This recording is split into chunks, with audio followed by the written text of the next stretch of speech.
Welcome to Lavanya's life style. Friends, ఈరోజు మనం ఎంతో చక్కగా శ్రీ షిరిడి సాయిబాబా చాలీసా పారాయణ అందరం కలిసి చక్కగా చదువుదామండి.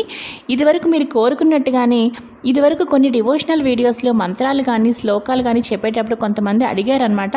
అక్క, మీరు డివోషనల్ వీడియోస్ చేసినప్పుడు మంత్రాలు కానీ శ్లోకాలు కానీ చిన్నవైనా సరే మీరు డిస్ప్లే చేయండి అక్క, వెంటనే మేము రాసుకోవడానికైనా లేదంటే అలా అప్పటికప్పుడు చదవడానికైనా ఈజీగా ఉంటుంది అన్నారు. నాకు అది చాలా బాగా అనిపించిందండి.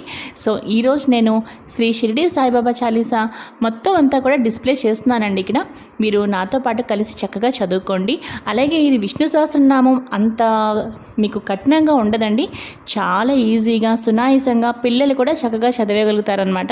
అంత ఈజీగా ఉంటుందండి. సాయిబాబా చేసే ఎంతో గొప్ప గొప్ప పనులు, భక్తుల్ని ఎలా అయితే సాయిబాబా కరుణించాడో అదంతా కూడా మనకి ఈ శ్రీ సాయి చాలీసా ద్వారా మనం ఎంతో తెలుసుకోవచ్చండి. చక్కగా ఒక స్టోరీనే మనకి ఇలా శ్లోకాల రూపంలో అందించారనమాట. ప్రతి ఒక్కరూ సునాయాసంగా చదువుకునే విధంగా ఉండే ఈ సాయి చాలీసా మనం స్టార్ట్ చేద్దామండి. ఇంకా షిరిడి వాస సాయి ప్రభో, జగతికి మూలం నీవే ప్రభో. షిరిడి వాస సాయి ప్రభో, జగతికి మూలం నీవే ప్రభో. దత్త దిగంబర అవతారం, నీలో సృష్టికి వ్యవహారం.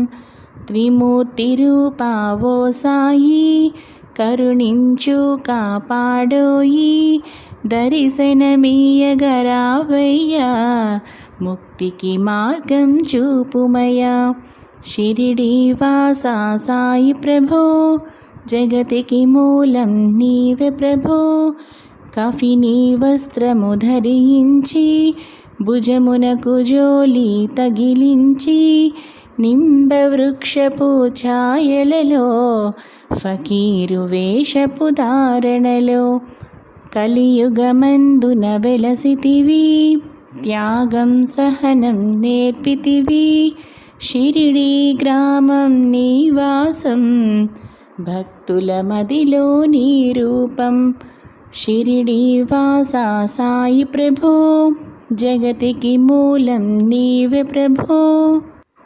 చాంద్ పాటిల్ను కలుసుకుని, అతని బాధలు తెలుసుకుని, గుర్రము జాడ తెలిపితివి. పాటిల్ బాధను తీర్చితివి.